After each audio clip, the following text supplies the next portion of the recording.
বাংলাদেশে জাতিসংঘের মানবাধিকার বিষয়ক হাই কমিশনের কার্যালয়ের মিশন স্থাপন সংক্রান্ত সমঝোতা স্মারকের খসড়ায় চূড়ান্ত অনুমোদন দিয়েছে উপদেষ্টা পরিষদ। রাজধানীর তেজগাঁওয়ে প্রধান উপদেষ্টার কার্যালয় উপদেষ্টা পরিষদের বৈঠকে এই অনুমোদন দেওয়া হয়েছে।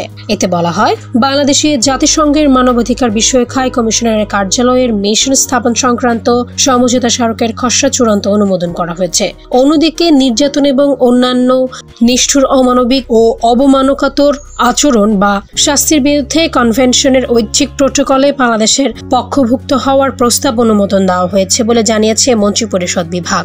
সংবাদ বিজ্ঞপ্তিতে বলা হয়, নির্যাতন এবং অন্যান্য নিষ্ঠুর, অমানবিক ও মর্যাদাহানিকর আচরণ বা শাস্তির বিরুদ্ধে কনভেনশনের একটি পরিপূরক প্রোটোকল হলো এর ঐচ্ছিক প্রোটোকল। জাতিসংঘের নির্যাতন এবং অন্যান্য নিষ্ঠুর, অমানবিক ও মর্যাদাহানিকর আচরণ বা শাস্তির বিরুদ্ধে কনভেনশনের ঐচ্ছিক প্রোটোকল এ বাংলাদেশ পক্ষভুক্ত হওয়ার প্রস্তাব অনুমোদন করা হয়েছে।